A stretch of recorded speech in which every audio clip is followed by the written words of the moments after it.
Grabar en el equipo. Perfecto. Esta es la clase número, entonces, 13, introducción al libro del profeta Ezequiel. Estamos trabajando con profetas mayores y vamos a realizar inmediatamente la exposición de, de este profeta.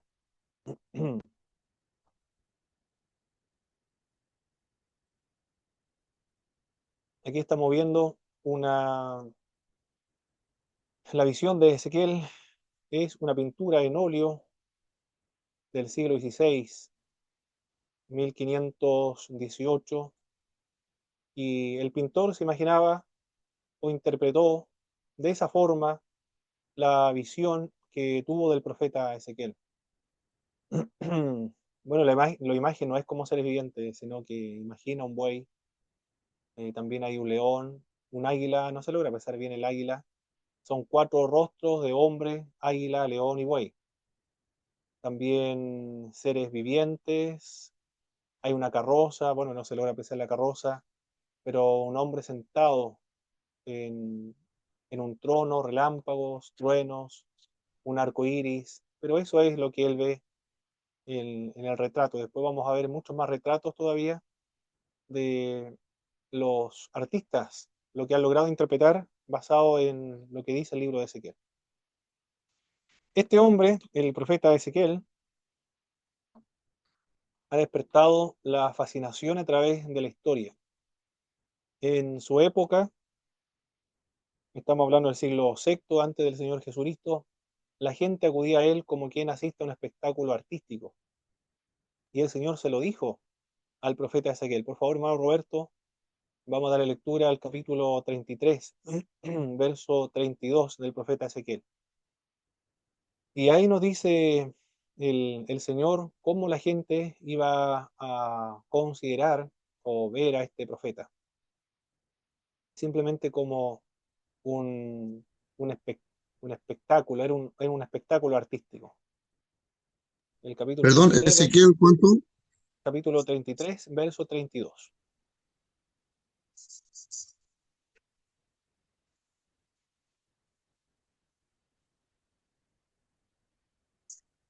Y he aquí que tú eres a ellos como cantor de amores, hermoso de voz y que canta bien, y oirán tus palabras, pero no las pondrán por obra. Pero Perfecto, cuando ello viniere y viene ya, sabrán que hubo profeta entre ellos. perfecto. La gente, ya el Señor le había advertido al profeta Ezequiel cómo la gente o el pueblo lo iba a considerar. Y ahí nos dice cómo consideraba el pueblo o iba a considerar al profeta. Como cantor de amores. Canta muy bien, canta muy bonito. ¿A qué se refiere el cantor de amor, hermano Roberto?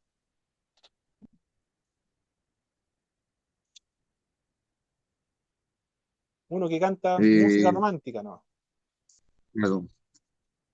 Como quién puede ser bueno, yo no escucho música romántica, pero de los antiguos sí, como el Puma Rodríguez podría ser, Julio Iglesias, igual me estuvieron comentando los hermanos Sí, ayer. yo soy re El, malo para la música y para la tele, para las dos cosas. ¿Qué más me decían los hermanos ayer? Los Temerarios, igual me decían. Hay uno de Santiago, uno que murió hace poco, que también cantaba música cebollera, le decía. Era música muy triste, muy romántica. Bueno, no recuerdo el nombre. Pero así iban a considerar el pueblo al profeta Ezequiel como un cantante de música romántica nada más. Lo iba a escuchar como quien va a un espectáculo artístico, pero de tomarlo en serio, bajo ningún punto de vista. Al profeta Ezequiel nadie lo tomó en serio.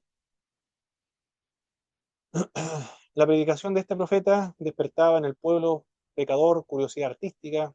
Luego, hace algunos años atrás, los psiquiatras y también los psicoanalistas lo investigaron porque consideraban al profeta Ezequiel como una persona muy enfermiza.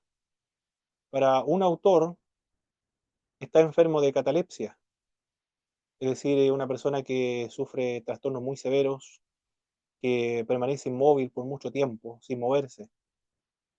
Otros lo ven como una persona que está...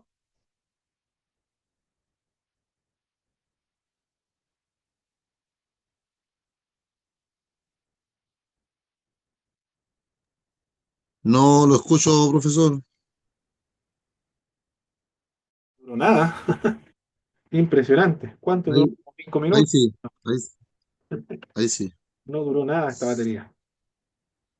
¿Hasta qué parte se alcanzó a escuchar, hermano Roberto?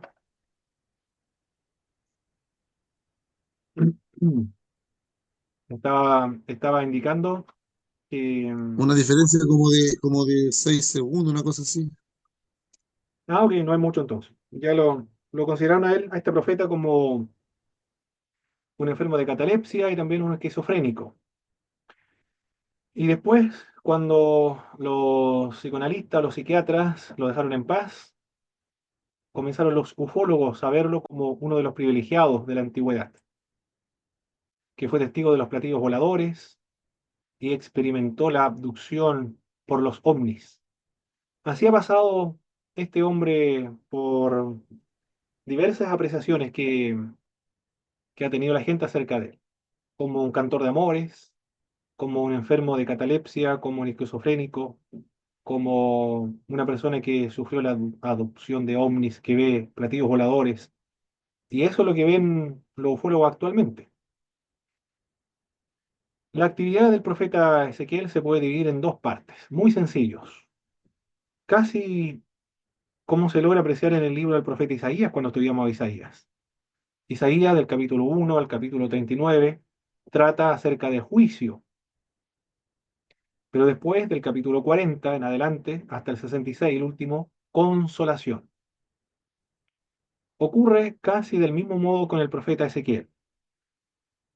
El centro que va a dividir la obra, el centro de atención del profeta Ezequiel, fue el año 586. ¿Qué ocurrió el año 586? Antes de Jesucristo. ¿Qué ocurrió esa fecha? Eh, los babilonios destruyeron Jerusalén. Perfecto. La caída de Jerusalén y la destrucción del templo de Jerusalén. Por lo tanto, el profeta Ezequiel, antes del 586, va a hablar de juicio, pero después del 586 va a hablar acerca de consolación. Así se puede dividir esta obra. Muy sencillo, no es tan complejo.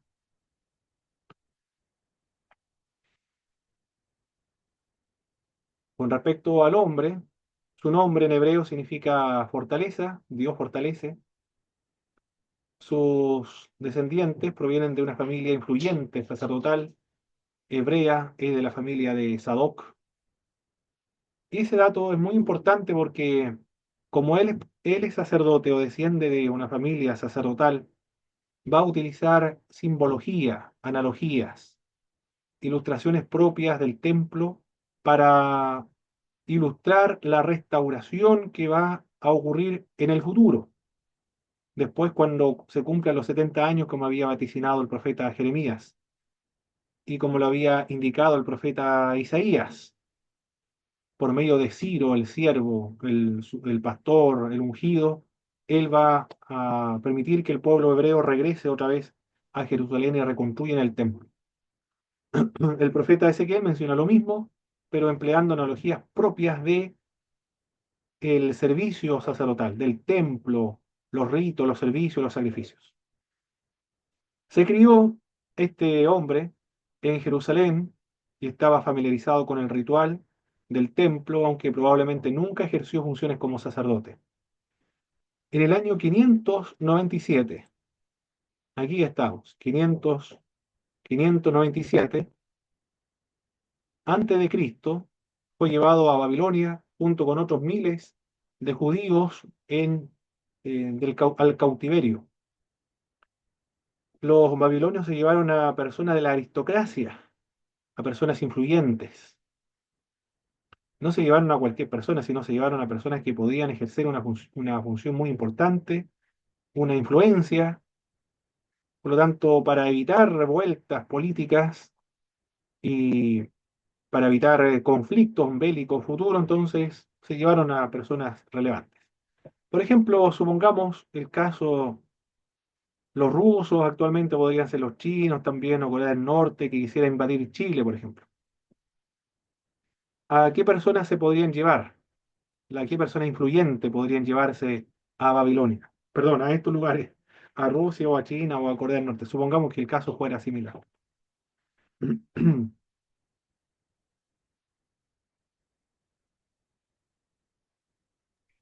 A los ministros de Estado, por ejemplo, o a los Excelente. diputados. Los diputados, los senadores, ministros de Estado, al presidente, los intendentes, a los gobernadores también, a los alcaldes quizás, no sé si se llevarían también a los concejales. ¿A quién más llevarían? A algunos empresarios muy poderosos, a Luxi, Angelini, a los Mate, entre tantos otros. Bueno, yo no, ellos irían contentos, yo creo, porque irían a invertir a un imperio que se los lleva. ¿Quién más, a quién más se llevarían? A los profesores universitarios, a los científicos, a los escritores, a los educadores, a, a los técnicos también, a todas estas personas influyentes, importantes, se lo llevarían a otras tierras, a los religiosos también, claro, también se lo llevarían, porque ejercen una influencia muy poderosa sobre una sociedad. El, el profeta Ezequiel reúne estos requisitos, por eso es que se lo llevan a Babilonia. Y el año en que se lo llevan fue en la segunda deportación. La primera deportación, ¿en qué año ocurrió, mis hermanos? Por favor, háganos recuerdo. La primera deportación,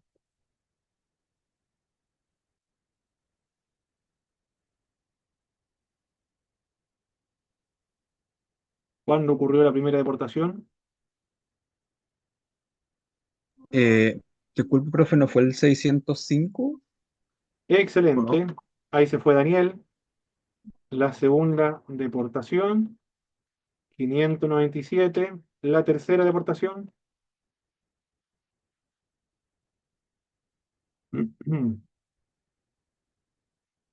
la fecha de la tercera y última deportación, Sería el 586, ¿no? 586. Excelente, muy bien. Perfecto, esas son las deportaciones entonces. Daniel se va a la primera, Ezequiel se va a en la segunda deportación. El profeta Jeremías ejerce su ministerio profético durante todo ese periodo. E Isaías ya no existe porque falleció en el año 700 o 697, 698 aproximadamente, en la época de Manasés. Entonces se va él, 597, a Babilonia. Perfecto. Él vivía juntamente con su esposa en una región llamada Tel Aviv, cerca del río Quebar. Fue llamado al ministerio profético. No, el término no está correcto. Ministerio, dije. Para ser un poco más riguroso en cuanto al uso del lenguaje, podríamos decir, o tendríamos que decir, que el profeta Ezequiel es llamado a su oficio profético en el 593 antes del Señor Jesucristo. Ahí podemos precisar muy bien la fecha. 593, el cual ejerció aproximadamente durante 22 años. Estaríamos hablando entonces hasta el año 571 antes de Jesucristo. Con respecto a la personalidad de este hombre, se ha dicho que es una personalidad muy atractiva por la objetividad, por lo didáctico, por lo concreto, por lo ilustrativo de su mensaje, que es propio de todos los profetas en realidad. Como ustedes vieron en algunas de las disertaciones de los hermanos de Leon Wood, los profetas de Israel, yo les lo recomiendo que aparte de la disertación lean ese libro también completo y otros tantos más también. José Luis Sicre, por ejemplo, es un especialista de los profetas de Israel. Leon Wood también presenta un buen estudio acerca de los profetas. Emplea lecciones muy objetivas y concretas. Nosotros lo podríamos considerar como algo extravagante, pero es algo similar a lo que hace el pastor Soto, no sé, Javier Soto creo que se llama. El pastor Soto, ¿qué lecciones objetivas emplea? Él pone un ataúd de un bebé para hablar contra el aborto.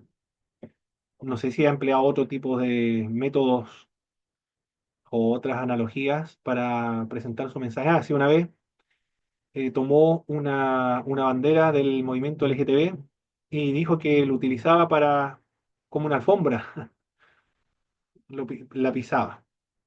No me acuerdo qué otras lecciones, pero esas son algunas lecciones objetivas que Javier Soto emplea. Bueno, los profetas de Israel utilizaban diversas formas de comunicar su mensaje. El profeta Jeremías utiliza un yugo de madera para poder profetizar de que así deben enyugarse a Babilonia. Y Ezequiel también, por eso que ha sido considerado como una personalidad muy atractiva. Era muy sensible, con una imaginación artística, creativa. Incluso se le considera místico por naturaleza. En relación a la imaginación artística y creativa, dudo con respecto a eso porque él no está creando, ni tampoco tiene una imaginación. Lo que está realizando el profeta Ezequiel es simplemente registrar fielmente lo que Dios le ha revelado. Eso es todo. Ocurre con el profeta, con Juan, el teólogo, el que escribe el libro de Apocalipsis. Ellos están registrando nada más lo que ven, las visiones que Dios le revela, pero ellos no están creando nada, ni tampoco utilizando documentos del Antiguo Testamento para poder componer una obra artística. Ellos no son literatos, no son intelectuales que se propusieron en algún momento crear una obra para la entretención o con finalidades religiosas para el pueblo. Dios lo mandó a escribir.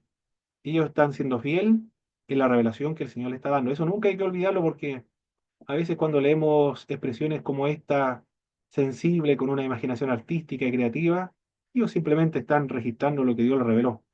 Se le considera místico como naturaleza. El misticismo tiene que ver con ser absorbido en la personalidad de Dios, estar en trance con Dios. Y esto es un don de Dios, por supuesto, a los que lo consideren, a los que lo buscan, por supuesto. Ha sido llamado también el primer dogmático del Antiguo Testamento, el Calvino del Antiguo Testamento, el hombre más influyente en el curso de la historia del pueblo hebreo. Y algunos lo consideran junto con Edras como el padre del judaísmo post-exílico, es decir, como el padre del judaísmo después del exilio. Dice Gleason Archet en su edición del año 1987 que al igual que Jeremías, este profeta pertenecía a una familia sacerdotal, como habíamos dicho ya anteriormente. El nombre de su padre fue Buzi y era de suficiente alcurnia para merecer que Nabucodonosor lo llevara entre los cautivos a Babilonia el año 597. Se instaló en una población cerca de Nippur, a una distancia de 80 kilómetros al sur de Babilonia. Bueno, los hermanos son de diversos lados acá. No podríamos tener algo en común para ver qué ciudad está a unos 80 kilómetros, pueblo. A ver, mi hermano, del lugar de donde ustedes son, 80 kilómetros, ¿qué pueblo se encuentra a 80 kilómetros del lugar donde usted vive?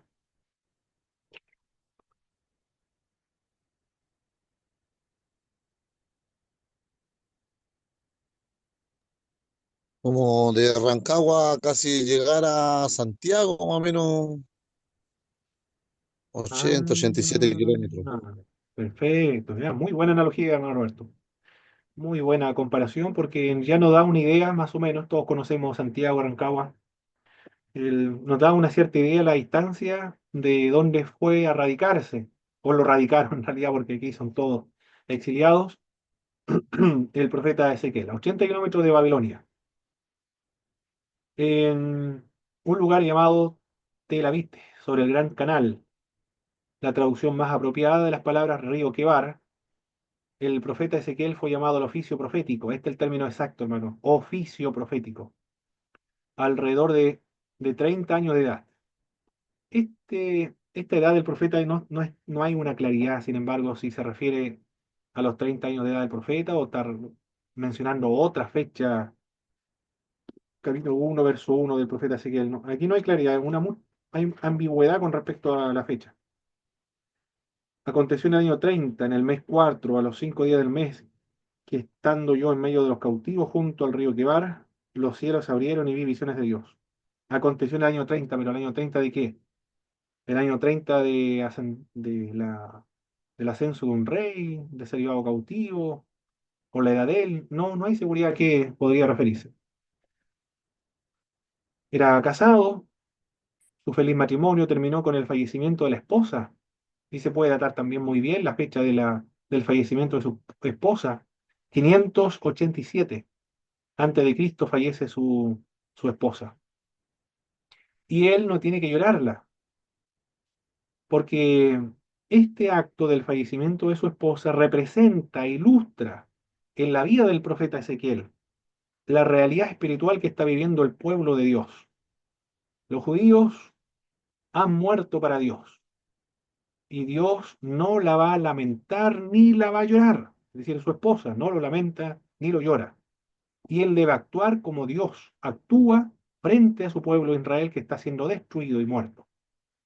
Debe haber sido muy difícil, hermano, porque ilustrar un mensaje, bueno, es sencillo porque uno emplea diversas ilustraciones, analogías también, comparaciones, pero ya de que su esposa sea una ilustración de su mensaje, eso ha sobrepasado todo límite de una ilustración. Y aquí estamos hablando de que la vida misma del profeta y su familia sirve como ilustración y constituye el mensaje que Dios quiere transmitir a su pueblo. Renunciar a sus sentimientos naturales de amor, cariño, aprecio por su esposa, que le ha acompañado tantos años de vida y resulta que ahora fallece, se va de este mundo y no la puede lamentar ni llorar. Ya este es un hombre realmente comprometido con el mensaje y ha renunciado incluso hasta sus sentimientos más naturales y profundos. Llegó a ser un notable predicador entre los judíos, exiliado a Babilonia, y a quien frecuentemente recurrían tanto los ancianos como la gente del pueblo, pero sin dar muchas respuestas prácticas al mensaje que el profeta les daba. Le respondía, pero no lo tomaban en cuenta. A los profetas, hermanos, como hemos estudiado, el profeta Isaías, el profeta Jeremías, el profeta Ezequiel, nadie los tomó en cuenta. Eran personas que eran perseguidos, calumniados, difamados, incomprendidos, se burlaban, pues del profeta Ezequiel se burlaban, lo consideraban como un artista nada más. Pero de tomarlo en serio, de que su mensaje afectara a su vida, bajo ningún punto de vista. Después, cuando estaba muerto, la gente se dio cuenta que Dios había hablado por medio de ellos. Con respecto a la fecha, o la fecha, la gran mayoría de estudiosos a través de la historia ha aceptado a Ezequiel como autor del libro que lleva su nombre. La redacción dataría del año 570 aproximadamente antes del Señor Jesucristo. Hay otros grupos que ha puesto en duda la paternidad literaria del profeta Ezequiel y ha dicho que el libro es obra de un autor que vivió alrededor del año 200 antes de Jesucristo. Pero esta teoría no ha ganado apoyo entre los estudiosos. ¿Quiénes son aquellos que señalan que la obra se escribió en otro periodo, no en el periodo del 570? Son aquellos que se le denomina los liberales, los modernistas, los racionalistas y actualmente tienen otro nombre que son los progresistas. Emplean un método denominado el método histórico crítico literario, que no se debe desestimar de los estudios teológicos bíblicos. pero cuando se llevan al extremo de utilizar el criterio de la incredulidad para ser más objetivos, ya terminan cuestionando el texto sagrado y abandonando en algunos casos la inspiración de la Sagrada Escritura. Ahí comienza el problema. El problema no es el método, sino personas incrédulas que están utilizando el método para interpretar la Sagrada Escritura. Pero la gran mayoría sostiene que esta obra lo escribió el profeta Ezequiel en el 570 antes del Señor Jesucristo. Con respecto al fondo histórico de la obra, el imperio babilónico había logrado derrotar a los asirios y también a los egipcios. En el año 609, al morir Josías en la batalla de Megiddo, termina el último momento de esplendor del reino de Judá. Después vendrá Joaquín, que había subido al trono el año 609 por decisión del faraón Necao. Este tuvo que someterse a Babilonia en el año 603. Observe cómo aquí los reyes ahora son piezas de ajedrez de dos potencias, los babilonios y los egipcios. Es lo mismo que pretendía hacer Vladimir Putin en Ucrania. Invadirlo, cambiar al presidente ucraniano y poner otro que fuera favorable a la política o prorruso. Acá también hizo exactamente lo mismo el faraón Necao. Puso a Joaquín, que era favorable a la política egipcia, porque se estaban disputando el poder en toda esta zona de la fértil Media Luna. Pero después tuvo que someterse a Nabucodonosor, pero más tarde dejó de pagar tributo a Nabucodonosor y esto provocó un primer asedio de Jerusalén y la deportación de un grupo importante de judíos en el año 597. Entre ellos marcha el profeta Ezequiel a Babilonia. Para sustituirlo, Nabucodonosor nombra al rey Matatías, le cambió el nombre por Sedequías. Él va a gobernar desde el año 597 al año 586. Durante estos años se mantiene en calma el territorio, pagaba tributo al rey de Babilonia. Solo en el 594 habrá un momento de tensión, aprovechando algunas revueltas en Babilonia, representantes de Edom, de Moab, Amón, Tiro, Sidón, se reúnen en Jerusalén. Parece llegar el momento de la independencia. Mire lo que están pensando, ¿no? Los edomitas, Moab, Amón, Tiro, Sidón. Y se reunieron en Jerusalén nada más y nada menos, ¿eh? Todos estos pueblos, estas naciones enemigas antiguamente que luchaban entre sí, se reunieron en Jerusalén porque ahora tienen que hacer frente a un imperio, los babilonios. Bueno, los babilonios van a arrasar con todos ellos, hasta con Jerusalén. Querían la independencia. Bueno, van a convertirse en realidad después en provincias. La revuelta no se produce nunca. Llegará el año 588, Nabucodonosor responde de inmediato asediando a Jerusalén. Por eso que es considerado Jerusalén como de esto lo vamos a ver después en los profetas menores y también en libros históricos. En la época de Nehemías, Jerusalén siempre ha sido un centro de instigación, de sedición, de conspiración política. Tienen razón porque los edomitas, los moabitas, los amonitas, los tiros, Sidón se reúnen todos en Jerusalén. Entonces cuando le dicen no permitas que construyan, esto se lo dicen los samaritanos a las autoridades políticas del Imperio Medo-Persa. Allá en Jerusalén siempre se han reunido los instigadores, los sediciosos, los conspiradores, y ahora quieren construir las murallas de Jerusalén para rebelarse contra el imperio de los medos persas. Y había antecedentes, claro, había antecedentes en época antigua, en la época de Babilonia. El 588 entonces viene Nabucodonosor, invade, asedia Jerusalén. Tras año y medio de sitio, forzada por el hambre, la capital se rinde. ¿Cuándo se rinde Jerusalén? El 19 de julio del 586. 19 de julio. Esa es la fecha en que caen las murallas de Jerusalén, destruyen el templo, se llevan a los cautivos a Babilonia.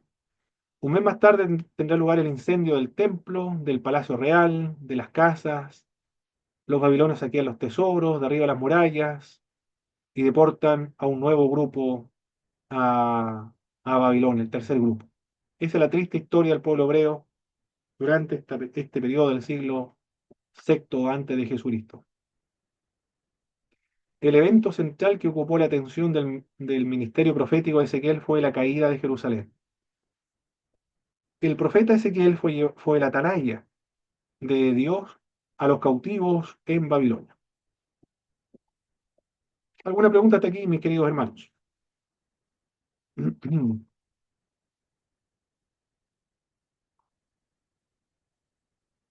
¿Está todo claro, verdad? Profesor, Sí, hermano Boris. se me vino una pregunta. Este fue en el periodo en el que hubo un personaje, no me acuerdo qué rey fue, pero la cosa es que ese rey le pidió 15 años más de vida al Señor.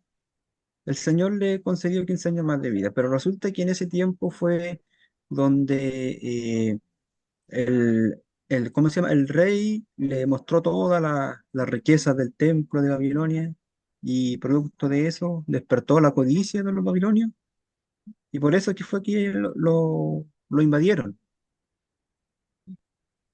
No sé si fue en esa misma fecha donde se relata esto o fue otra fecha diferente. Perfecto, hermano Boris. Aquí le va a quedar muy claro su pregunta. Bueno, yo tenía que enviarle este bosquejo, pero ahora, ahora lo vamos a ver.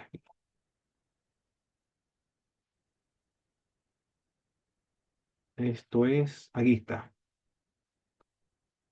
Con esta presentación le va a quedar claro la fecha.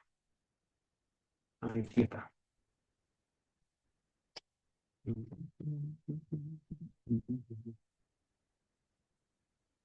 ¿Cómo se llamaba ese rey que Dios le concedió 15 años más de vida? Es que eso es lo que no me acuerdo, profe. Ahí está. Ezequías, Ese es el profeta Ezequías. Y el profeta que le dijo que Dios le extendía 15 años más de vida se llamaba el profeta Isaías. Y aquí nos encontramos en la época de los asirios, entre el año 715 al 678. Bueno, no hay mucha distancia de separación, ¿eh? Después viene Manasés, Amón, después viene Josías. Nosotros estamos por acá. Aquí estamos nosotros, 597, 597, 586. Ese es nuestro periodo donde estamos estudiando ahora aquí estamos con el profeta Ezequiel. Bueno, y el profeta Isaías, el profeta Jeremías también, pero el profeta Isaías por acá. Ahí está. Ah, entonces fue otra deportación, no fue, o sea, ya otro tiempo. Sí, acá en el año 722, acá cayó Samaria por Sargón. Samaria es la capital del reino del norte y dejó de existir Israel. Solamente va a quedar sobreviviendo Judá, cuya capital es Jerusalén. Bueno, ahí está también 722 con el rey Oseas, el rey de Israel. Ahí cae Samaria. Ya deja de existir Israel del norte, solamente existen el pueblo judío. Ahora está más claro, ¿verdad, hermano? Boris. Sí, profesor, ahora sí. Y claro, esto es muy importante. Yo no Yo lo he pensé que enviado. había sido la... Me lo piden, por favor, mis hermanos, para enviárselo ahí. Uno se logra ubicar bien el tiempo y las fechas. Perfecto. Continuemos entonces, donde habíamos quedado. ¿Qué va a salir? Ya, dejar de presentar esto. Raíz de Israel, ya. Perfecto, tenemos que seguir con esta otra ahora.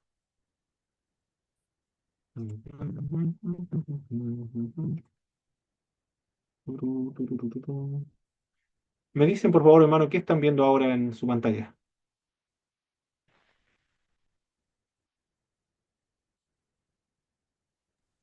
el mapa del imperio asirio.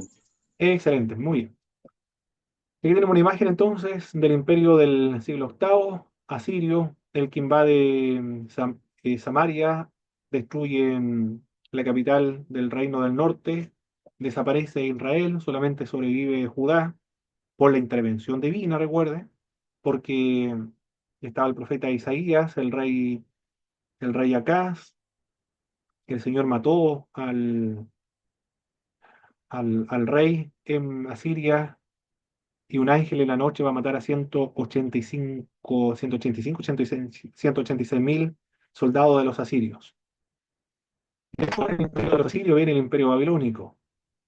La capital va a ser Babilonia, siempre se va a disputar el poder con los egipcios, y Jerusalén va a estar en medio de Babilonia.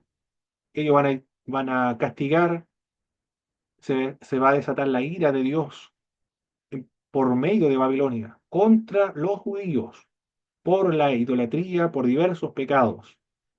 El profeta Isaías decía que si ellos no se quieren arrepentir, Dios lo va a purificar. Si ellos no se quieren purificar, Dios lo va a hacer por medio del exilio a Babilonia. Bueno, ahora se está cumpliendo ya eso. Lo que había dicho el profeta hace 200 años atrás, ahora ya se está cumpliendo. Y se lo llevan a Babilonia, van a estar 70 años, como dijo el profeta Jeremías. Pero después de 70 años, van a regresar otra vez. Y el imperio que va a permitir la repatriación de los cautivos o de los exiliados en Babilonia va a ser Ciro el Medo-Persa.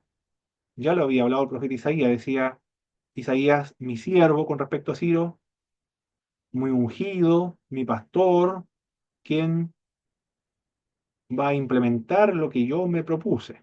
Esos son los términos utilizados para referirse a Ciro. Y este es el imperio de los persas, del imperio medo-persa.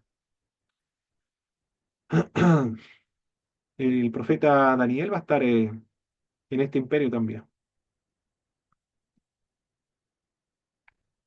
Con respecto a la teología del profeta Ezequiel.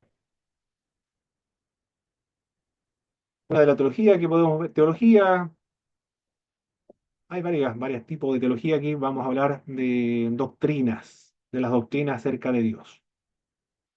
Tiene que ver con la doctrina sistemática entonces. La santidad de Dios y la trascendencia de Dios, lo que nosotros podemos observar en el profeta Ezequiel. Trascendencia quiere significar o quiere decir que Dios es totalmente diferente, totalmente otro, que no se le puede comparar con nada de lo que ha sido creado. No se le puede hacer ningún tipo de imagen porque no hay nada que se compare a Dios. Dios es eterno, nosotros somos seres finitos, seres temporales. Nosotros somos seres materiales, Dios es inmaterial. Nosotros tenemos cuerpo, Él es invisible, es espiritual. Nosotros estamos limitados al espacio y Él no está sobre las limitaciones espaciales. En realidad todos los espacios, todos los lugares están contenidos dentro de Dios. Él es infinito, nosotros somos seres muy limitados, muy finitos. Nosotros no tenemos todo conocimiento, Él tiene todo conocimiento. No existe absolutamente nada, pero nada que se le pueda comparar, por eso que es totalmente otro. Para enfatizar esa trascendencia de Dios, está más allá y es muy diferente a todo lo creado, a todo lo existente, de algo lo más perfecto que puede haber. No hay nada más perfecto que Él, en todo su ser, en su esencia, en su existencia. Para describir eso se utiliza el término trascendencia. Y en las Sagradas Escrituras, como es tan diferente a toda la creación, hace uso o utiliza mediadores para transmitirle su mensaje. Estos son los seres angélicos. Este mismo elemento nosotros lo podemos ver en el libro de Apocalipsis. La revelación a Ezequiel tuvo como intermediario a un guía angélico. El profeta ve mensajeros y guerreros angélicos cumpliendo las órdenes que Dios le da. El profeta solo ve el aspecto de la gloria de Dios en el capítulo 1, verso 28. A Dios nadie le ha visto jamás. Algunos han visto algo de Dios, han visto las teofanías. ¿Qué es lo que es teofanía, mis hermanos? Bueno, empleamos este término teofanías. ¿Qué es lo que es una teofanía?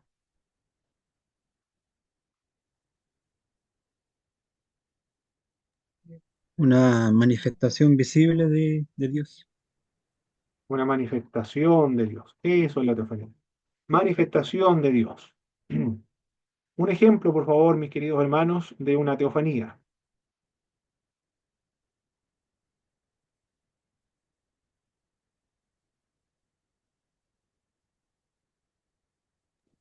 Mi hermano Pablo podría ser la visión del profeta Isaías.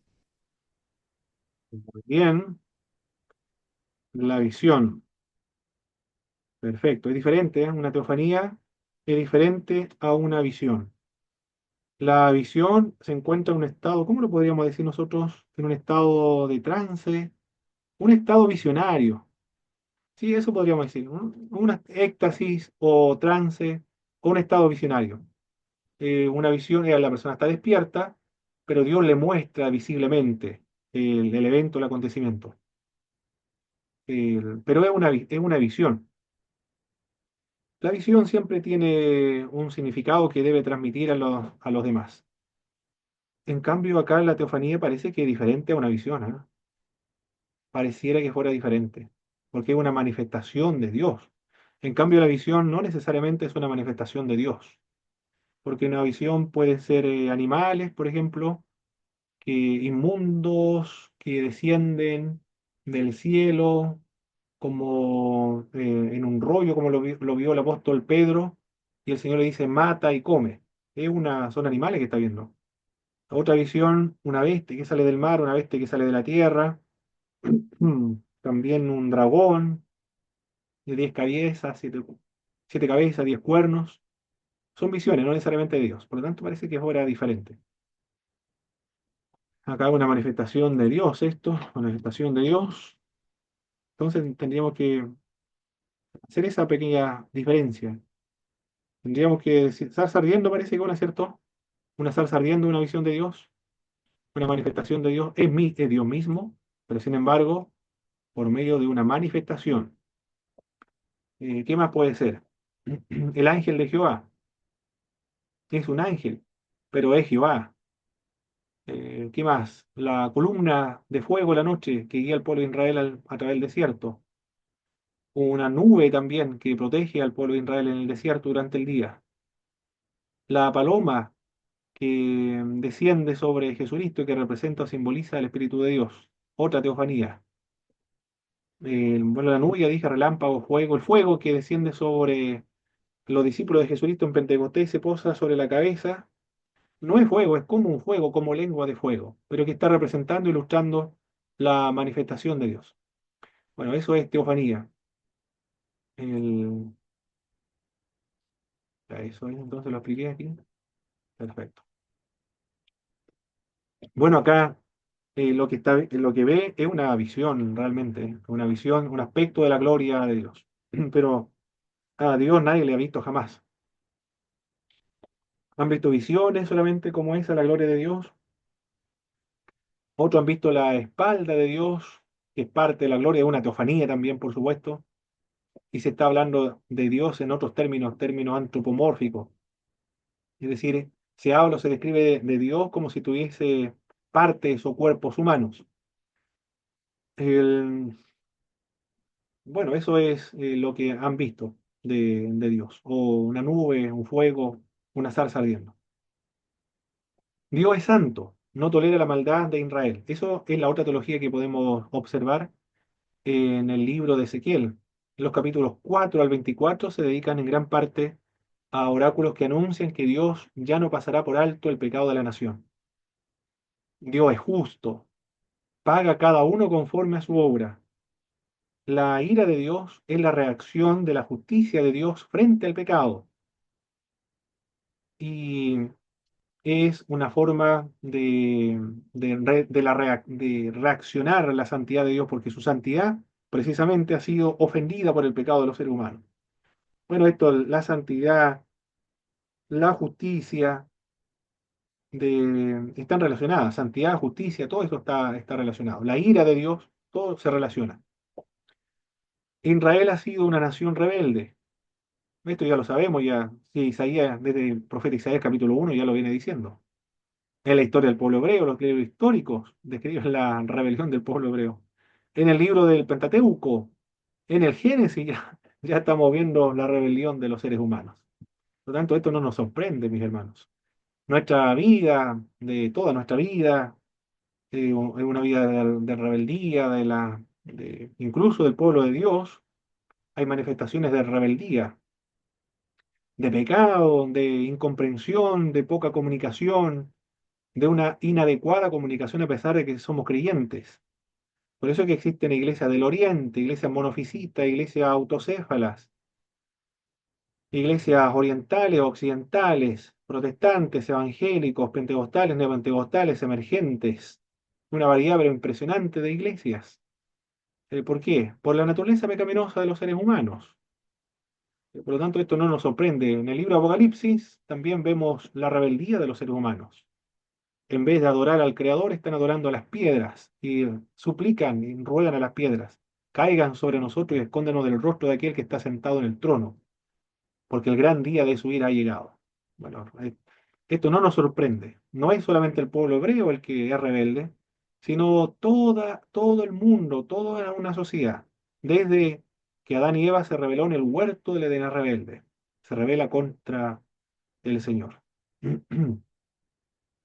Y de hecho, mis hermanos, si meditamos bien con respecto a la iglesia, la gran comisión que se nos encomendó a nosotros, a todos nosotros, no solamente a una iglesia, no solamente a la iglesia bautista, a las iglesias asambleas de Dios o a las iglesias Alianza Cristiana Misionera, sino que la gran comisión, ir y predicar el evangelio a toda criatura, ser discípulo en todas las naciones, el último mandato del Señor Jesucristo, el más importante de una iglesia, actualmente no se ha llevado a cabo, no se ha cumplido todavía. Hay muchas personas en el mundo que no conocen el Evangelio de Jesucristo.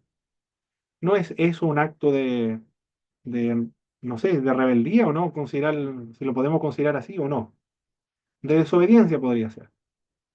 O de irresponsabilidad como institución, como iglesia, como creyentes. Si está en las oraciones suyas, las misiones, si usted ora por misiones, ya por lo menos estaría haciendo algo porque está orando por las misiones. Ya hace algo. Pero si no hace, ni siquiera están en sus oraciones, mis hermanos, la misión de que se lleve a cabo la gran comisión, entonces ya estaríamos frente a un acto de negligencia, podríamos decir. No hay una mala intención de la iglesia, no lo creo bajo ningún punto de vista. Pero es verdad, la gran comisión de hacer discípulos en todas las naciones no se ha cumplido todavía. Todavía todo el mundo no ha escuchado el Evangelio, ni ha tenido a las personas del mundo una vez en su vida de escuchar el nombre de Jesucristo. Por lo tanto, esto no es solamente propio del pueblo hebreo, sino que es propio de la naturaleza humana caída. El exilio producía un pueblo depurado, un remanente purificado dispuesto a vivir en obediencia a Dios Santo. Pero después que sean exiliados, el pueblo hebreo va a cambiar totalmente, va a ser diferente.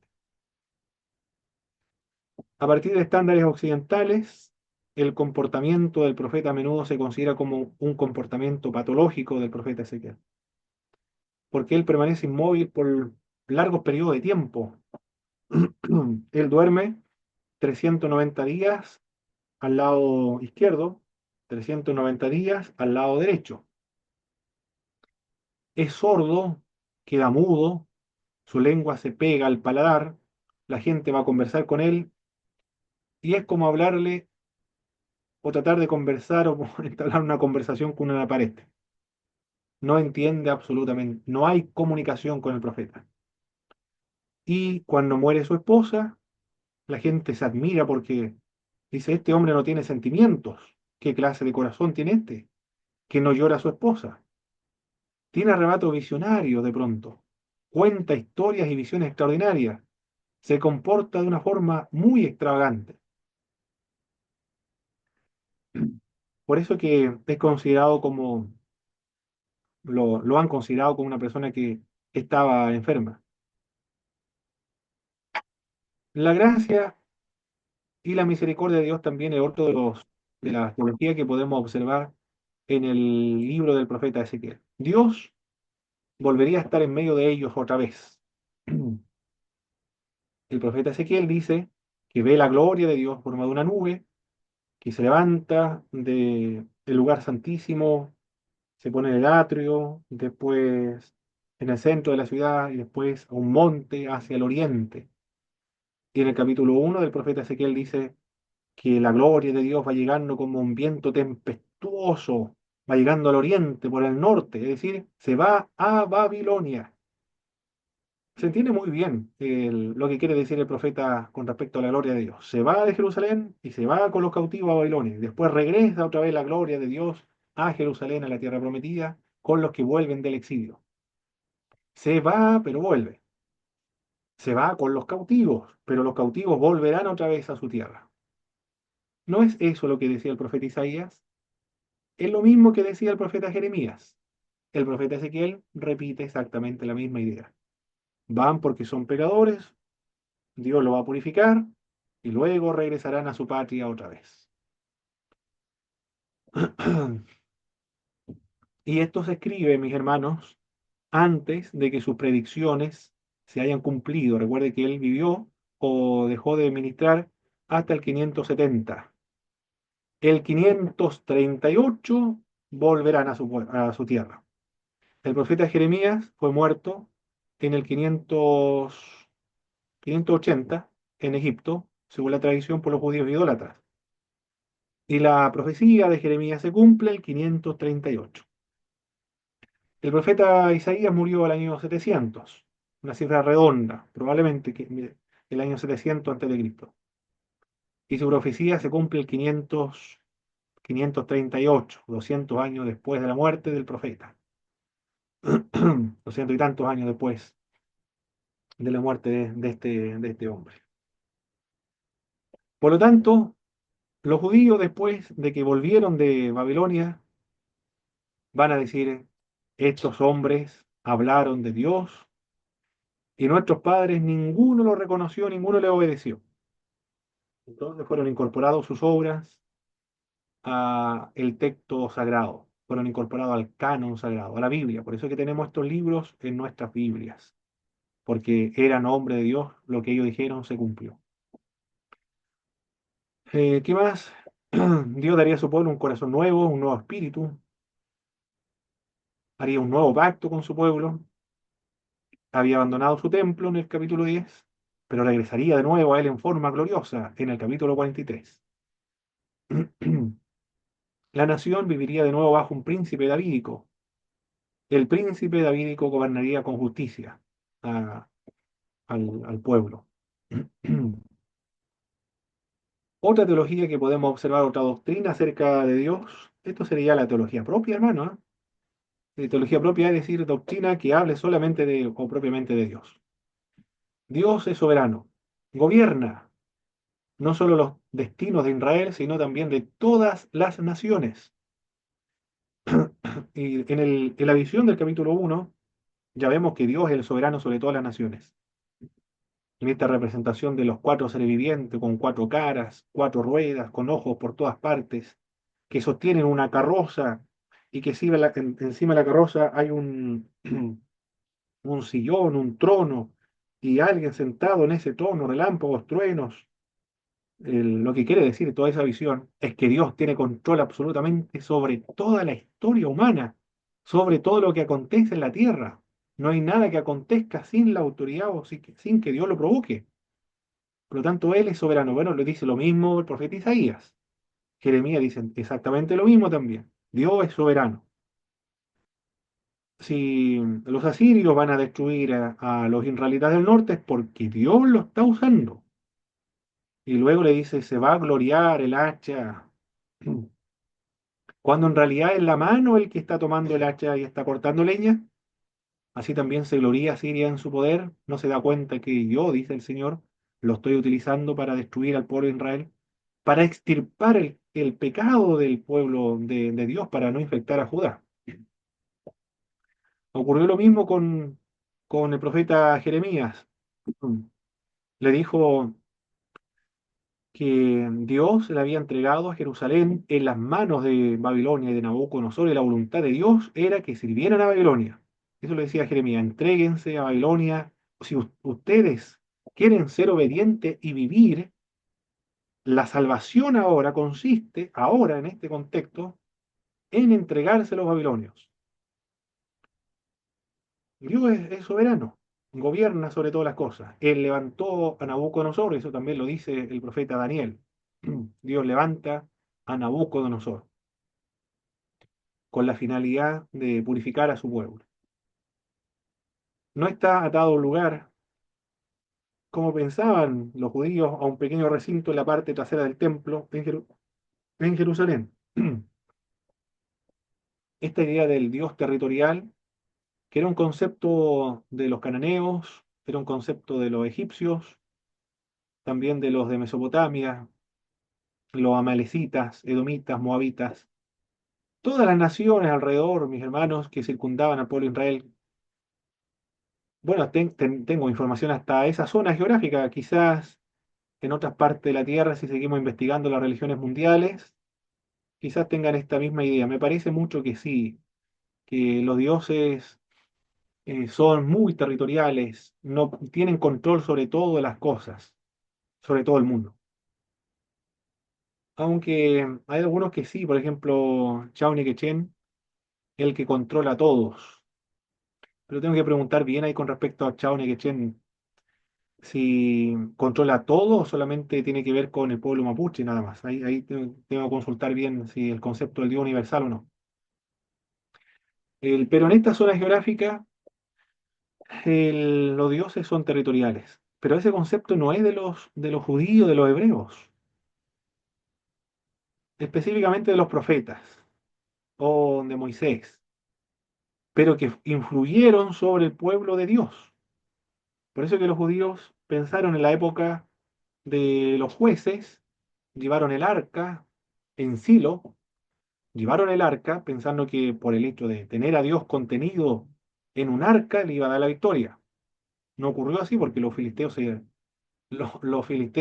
tomaron el arca y se lo llevaron como un trofeo de guerra. Fue un trofeo. Tiene un nombre, hermanos. ¿Cómo le llaman cuando toman trofeo de guerra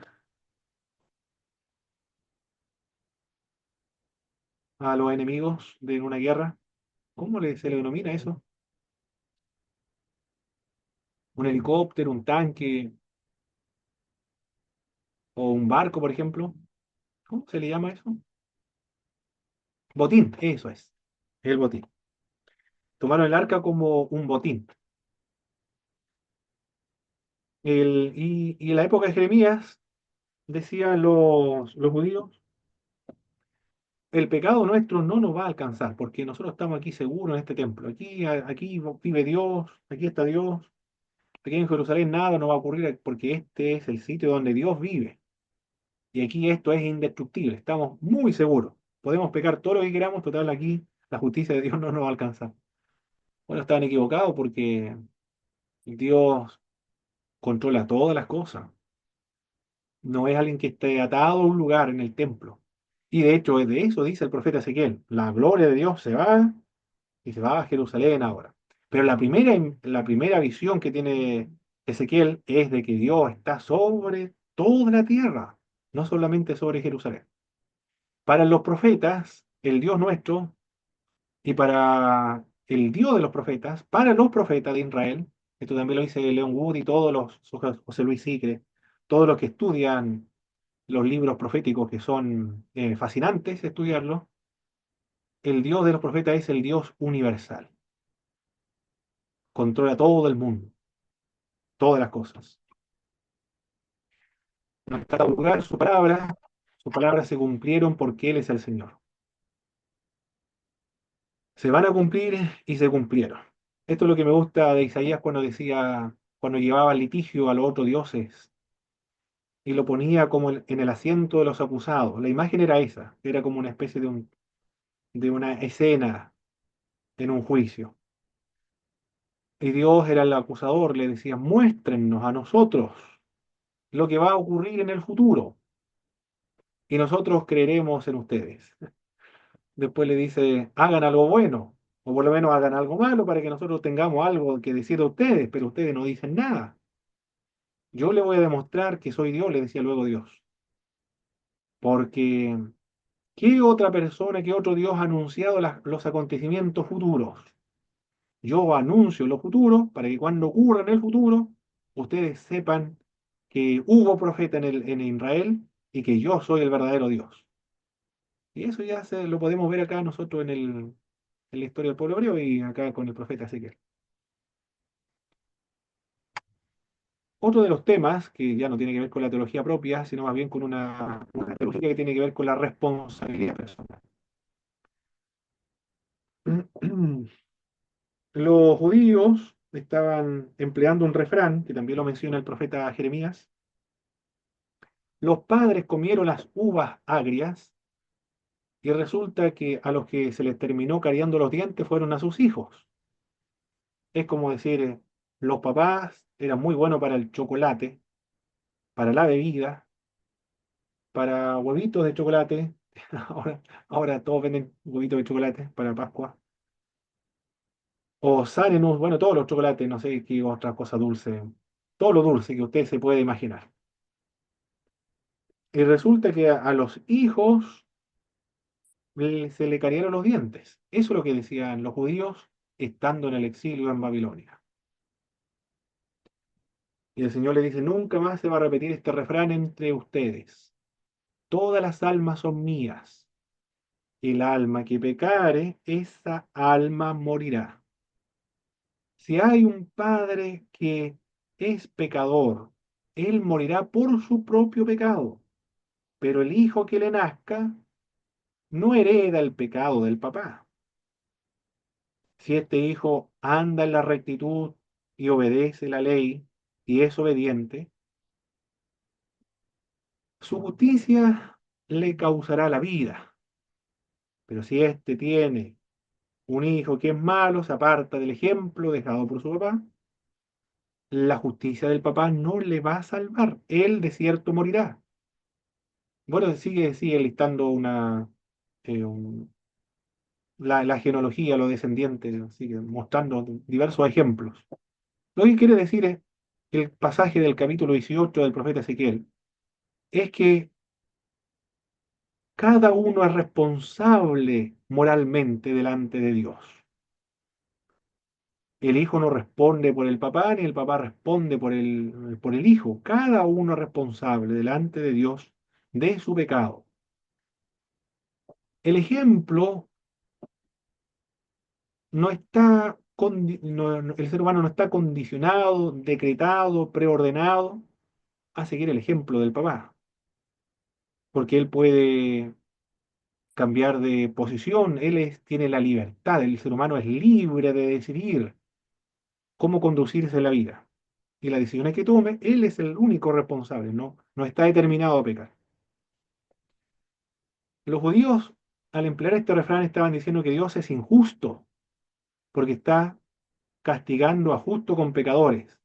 Debió haber castigado a mis padres, según juzgan los judíos en el exilio. Pero ellos son santas palomas que no han cometido algún agravio en absoluto. No, el profeta Ezequiel aquí le dice, no, ustedes están acá porque todos ustedes han seguido una tradición de pecado y se han rebelado contra mí. Incluyendo ustedes también hicieron lo mismo, pero si ustedes se hubiesen apartado, si hubiesen creído al profeta Isaías, si hubiesen puesto por obra lo que dijo Jeremías, si hubiesen arrepentido como el llamado que le está dando el profeta Ezequiel, estas cosas que están ocurriendo ahora no ocurrirían jamás. Lo que pasa es que ustedes no quisieron arrepentirse, por eso ustedes están sufriendo la consecuencia acá en el exilio babilónico. Ustedes son tan culpables como sus padres. Eso es lo que quiere explicar el profeta Ezequiel. Todas las almas son mías, el alma que pecare, esa morirá. Cada uno es juzgado según sus obras. Este criterio de juzgar según sus obras, nosotros lo podemos ver en todas las Sagradas Escrituras, desde el libro de Génesis hasta el libro de Apocalipsis. Cada uno será juzgado conforme a su obra. ¿Alguna pregunta sobre este punto, mis hermanos? La responsabilidad personal. Profe, yo le había preguntado en el chat, ¿esta qué clase es?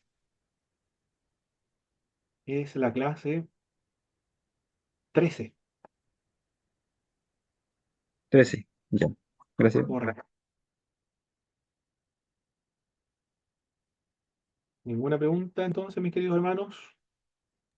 Hermano Paulo, Sí, hermano Alex. ¿cómo podríamos em, conciliar esta doctrina con la enseñanza del Nuevo Testamento que expresa que nosotros tenemos una naturaleza pecadora heredada desde nuestro padre Adán, ¿cierto? Que porque él pecó, ¿cierto? Nosotros también pecamos por medio de él, como no escuchaba a alguien que hablaba como representante, como una representación federativa de nosotros, como que nos representa de alguna manera, o nosotros en él mismo estamos como pecando. Entonces, ¿cómo se puede conciliar eso con este versículo, hermano Pablo? Ah, correcto. Hay, hay como tres teorías con respecto a cómo se transmiten el pecado de los descendientes de Adán. Una de ellas es la federativa, es decir, Adán y Eva eran los padres representantes de la humanidad en general. Como ellos eran representantes de toda la humanidad, entonces todos los seres humanos se les imputó la culpa de Adán a todos sus descendientes. En ese sentido, todos nacemos en pecado, somos formados en maldad, porque se le imputó el pecado de ellos a nosotros, por ser nuestros representantes. Del mismo modo como cuando alguien toma, por ejemplo, o un presidente de la República toma una decisión muy compleja como una guerra, todos los que habitan en ese país se ven involucrados en esa guerra, porque él es representante de esa nación. O en un equipo deportivo, la selección chilena es representante de todo un país. Si ellos pierden, todo también nosotros perdemos. Esa es una teoría. La otra teoría, traducianismo creo que se llama, que está relacionado también con la cuándo nace el alma. Esa otra teoría señala que, no creo confundirla, el traducianismo con otra, es que ahí son varias teorías. El traducianismo dice lo siguiente: Adán y Eva pecó y su naturaleza pecaminosa se corrompió, se degradó, se volvió pecadora. Ahora ellos están en un estado de pecado. Pero Dios no imputa sobre su descendiente el pecado de Adán y Eva, sino que, como ellos son pecadores, engendraron a pecadores también. Por eso el traduccionismo. Ellos engendraron de ellos el alma. Y como el alma se desprende de ellos, el alma arrastra la contaminación pecadora. Por eso nosotros somos pecadores, porque descendemos de un ser pecador, de Adán y Eva. La otra es la realista. La otra explicación es realista. Esto lo vamos a ver con más detalle, hermano Alex, en Teología Sistemática 1, pero por lo que recuerdo ahora, son algunas teorías. Les menciono las que me acuerdo ahora nada más. Pero son interesantes, ¿eh? Dignas de considerar cómo es que nosotros somos pecadores. ¿Por imputación o porque descendemos de la naturaleza pecaminosa de Adán y Eva, por eso somos pecadores? La otra la realista. Cuesta explicar esta, eh, pero es significativa, interesante considerarlo. Nosotros realmente, toda la humanidad, estuvimos presentes participando activamente en el pecado de Adán y Eva. ¿Cómo puede ser posible eso? Por el hecho de que nosotros estamos seminalmente presentes en ellos. De alguna manera realmente estuvimos allí porque descendemos de ellos. Realmente nosotros participamos de ese mismo pecado de Adán y Eva. Con respecto a, tiene explicación a esto de la redención. Con respecto a la redención, Cristo murió para redimir. Cristo es nuestro representante. Así como Cristo es nuestro representante, el justo, los que creemos en Él, se nos imputa su justicia sobre nosotros. Y otros dicen, como, ¿cómo se llama este autor? Hermann Ridderbos. No sé si él está citando a otro o es la opinión de él. Dice, nosotros realmente, ahora siguiendo la postura realista, nosotros realmente estuvimos participando con Cristo en su crucifixión, en su muerte y en su resurrección. Cuando Él moría, nosotros estamos muriendo en Él. Cuando Él fue sepultado, nosotros estamos sepultados con Él. Cuando Él resucitó, nosotros resucitamos juntamente con Él. Bueno, todas las teorías son teorías, hermano Alexis. Son teorías para explicar la pregunta que usted me ha planteado. Son más, pero esas son las que me acuerdo actualmente. Gracias, hermano Paulo. Perfecto. Muy bien, mi querido. Aprovechen a hacer todas las preguntas, mis hermanos, para que no queden dudas sobre el tema que estamos hablando. Nadie me va a preguntar sobre las maldiciones generacionales. Pensé que alguien iba a preguntar sobre ese tema. Yo creo que está claro, por eso no lo han planteado. Profesor, sí, ¿Sí? yo había dejado un comentario que con respecto a este tema de la, ¿cómo se llama? De las maldiciones generacionales, ¿Sí? este texto y este tema de Ezequiel no hace nada más que refutar la doctrina de las generaciones, de las maldiciones generacionales. Porque aquí vemos Exacto, que el sí. profeta expresa que el pecado, la rebelión, son responsabilidades personales.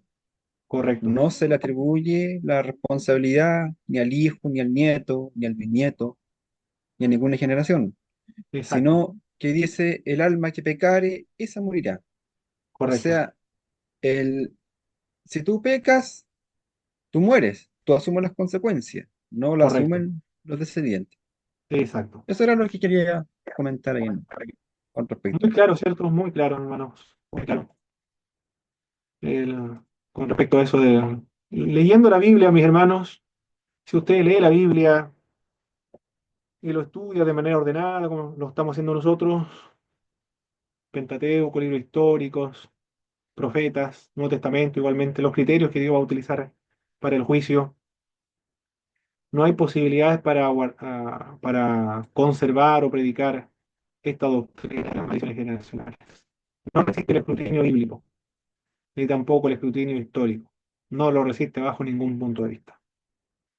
Bien, el llamado del profetismo o del oficio profético a Ezequiel, estando en Babilonia.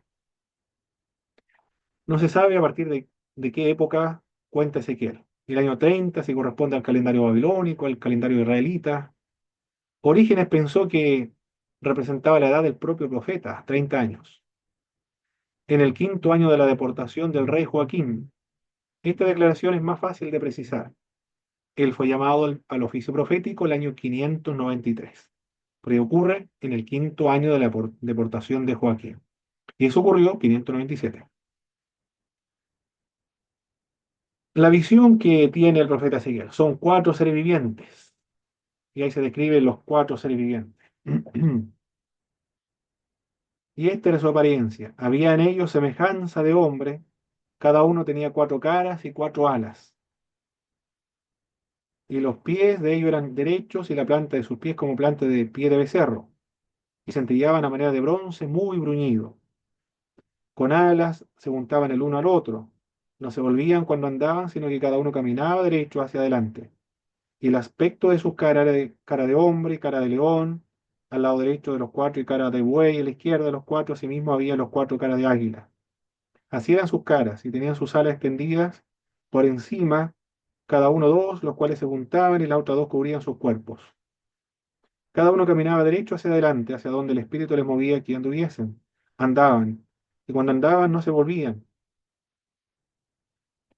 Bueno, ahí tenemos algunos pasajes de estos seres vivientes, y más descripciones de, de la visión que tuvo el profeta Ezequiel. Con respecto a estos seres vivientes, algunos autores como William MacDonald, por ejemplo, un comentario bíblico muy difundido.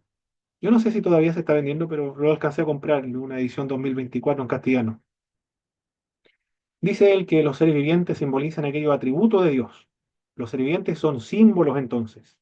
Es una visión, pero que está simbolizando ¿qué? Los atributos de Dios. ¿Cuáles son estos? La majestad, el poder, la agilidad y la sabiduría.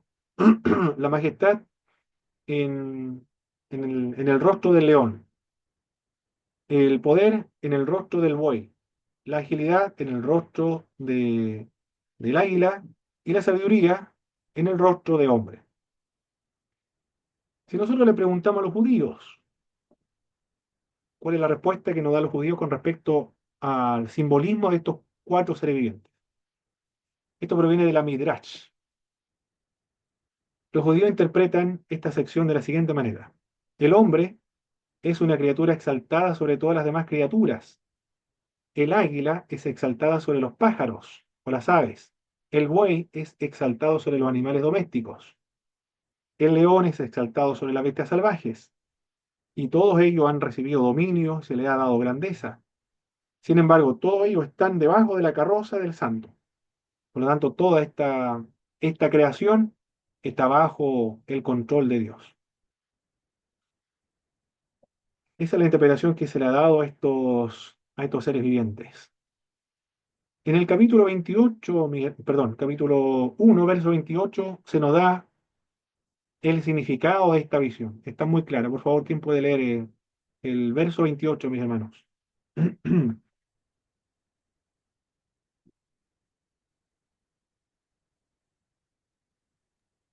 Del capítulo 1 Correcto, verso 28. dice, semejante al arco iris que aparece en las nubes el día que llueve. Así era el aspecto del resplandor alrededor.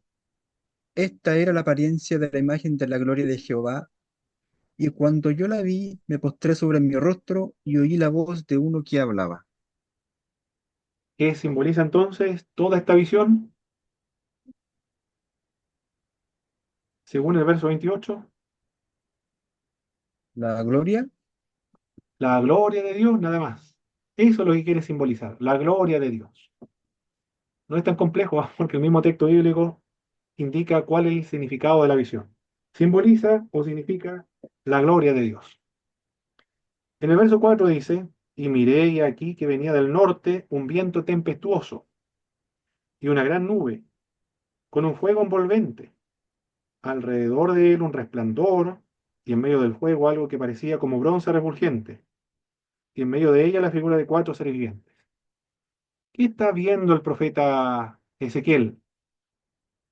Está viendo la gloria de Dios.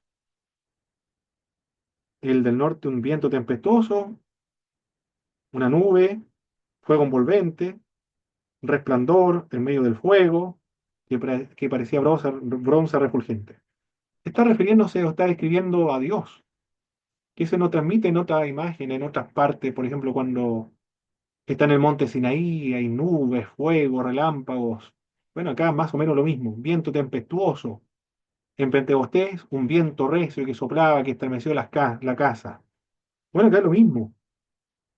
Está indicando que la gloria de Dios o Dios mismo está llegando a Babilonia donde él se encuentra. Eso es lo que está diciendo. Miré, y aquí venía del norte un viento tempestuoso.